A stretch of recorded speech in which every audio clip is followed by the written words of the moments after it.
The matter that I asked the town attorney for two opinions. One that I forgot to bring up last time was the opinion of the sign ordinance. The other one was the opinion on our special districts, charging them on a benefit basis versus ad valorem.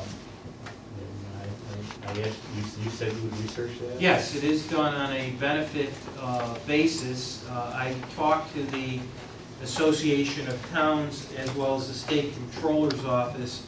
I also had been provided with a great deal of valuable information from Ms. Lawrence, which I thought was very appropriate, very much on point.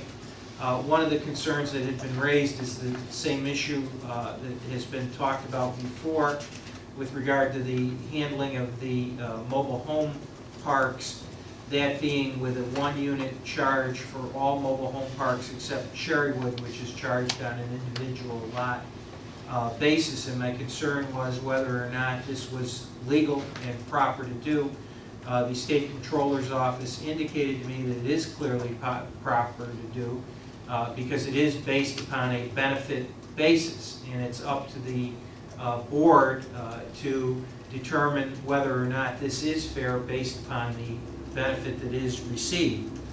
Specifically, what they did say is that there is no set formula that needs to be followed, that it is not a violation of any statutory authority. The only way it could be challenged is if it was considered arbitrary and capricious, and that there are a lot of reasons that this could have been done in a different way. Somebody may have installed a pump, somebody may have installed sewer lines, somebody may have modified or expanded the sewer system in some fashion. So they said it's a permissible practice. As I read section 202 of the law, it talks about special districts versus ad valorem versus benefit. And it takes sewer benefit districts into a benefit district. That's what it is. And does that mean that nobody gets any more benefit than the other?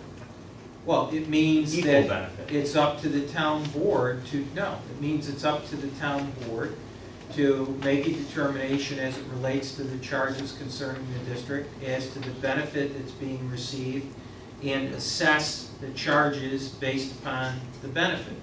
And what they explained to me is why you see everybody doesn't necessarily pay the same. And they said why you see the differentiation is because the town may have come in and run a sewer line for a mobile home park. And as a result of that, they may be charged on a per home basis. Whereas on the other, maybe somebody put the sewer line in, put pumps in, and did things such as that. They may be charged one unit for their park. He said it's done all the time. That's why it's done on a benefit basis, you're correct. And 202 applies, and it's 202B, I believe, which relates to benefit districts, and it says sewers are one of the benefit districts that can be established. So in other words, the 90% of the sewer people in the sewer district paying operation and maintenance cost per unit is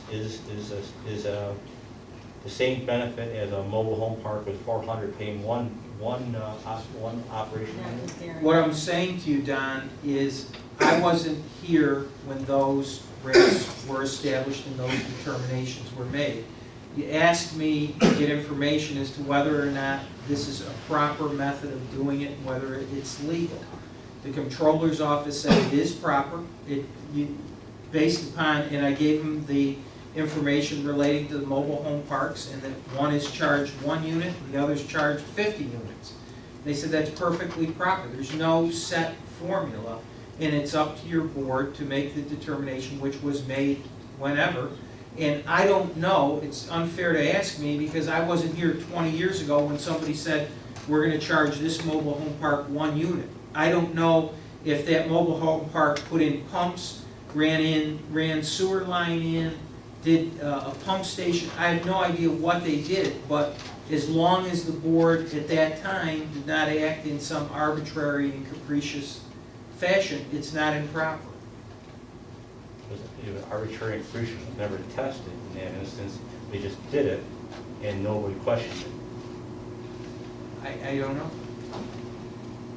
So you're saying it is arbitrary? and No, I'm capricious? saying, I hope you don't say I'm saying it could be the fact that I'm not out to take any more money out of anybody's pocket than absolutely necessary.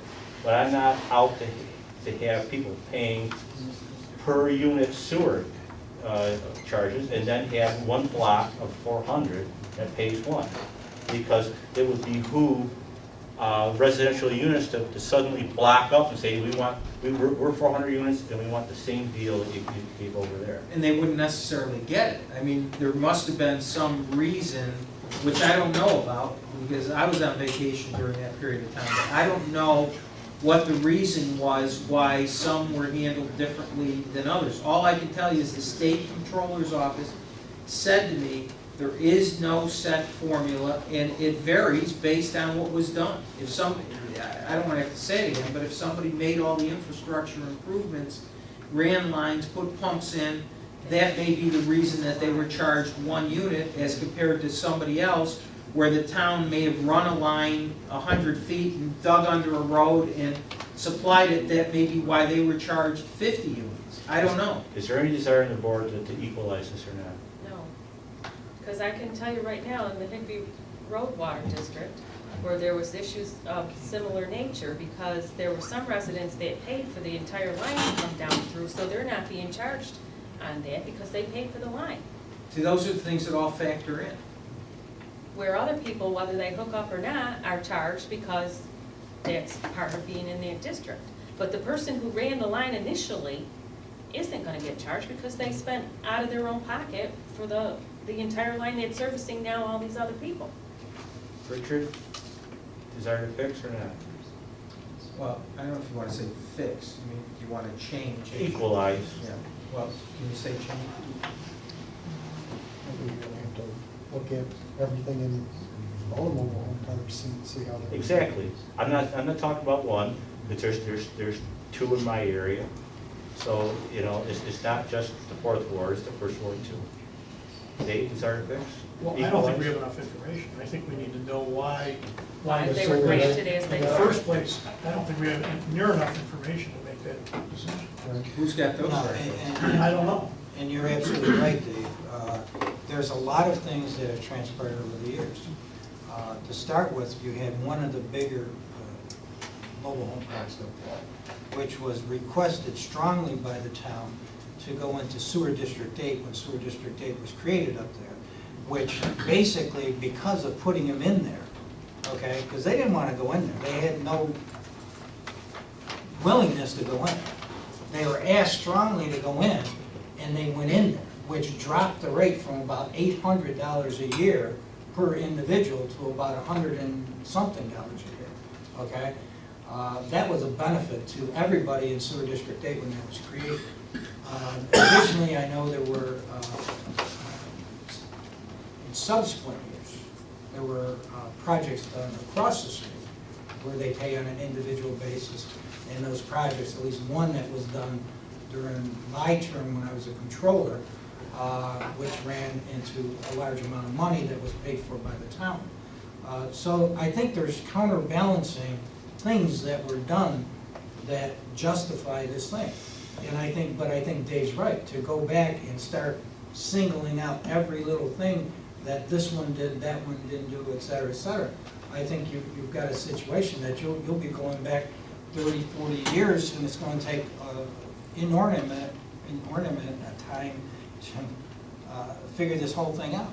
And I think when you get down to it, I think you may come up with the same solution. I want to hear. Applewood is planning an expansion, and is this board still going to consider them expanding and still have one operation fee? Is that? Well, that's what it's. That's what it is. I mean, we're not going to change it. Wasn't there some agreements that were signed by two of the owners of Cherrywood that agreed to this? Well, they agreed to be the per unit. Right. So there is information. Well, there's an agreement that Mr. Humphreys and Mr. Coulter both signed to be, and at the time, I think there may have been a line that was run or extended or whatever, and there's a legal contractual agreement with the town to be charged on a per unit in the park basis. Considering the difficulty we are facing with the DEC consent order to fix things, is that this is going to be a costly fix. And it's only reasonable to ask that every residential unit chip into this, not 400 chipping in one and then everybody else paying into it. That's simply unfair. Once we finally get an agreement with the county, I know that there are projects that we could do through our own sewer department, but our residents are probably going to be billed through the water authority anyway, just like every other municipality except for the town residents are now. So with regards to that project, I don't think there's going to be much that we're going to do on an individual basis, except for individual projects which aren't going to be huge in nature. They're going to come out through the county project. Again, That's on funded water through. usage. Right. That's funded based, through because I water. called Steve Devan, and I went through this, because as I say, Kathy was wonderful in providing me with all of this information. I called Steve and I said, some of these are off your database. He said it goes by the water usage and everybody's on based on the water usage. There were some homes in Millgate, but that's the town of Kirkland, which is, because they don't show up on here. But he said, we pick them all up based on water usage. That's why we have everybody. Well, I don't see a consensus here to move forward. Oh, obviously not. It seems inordinately unfair to me.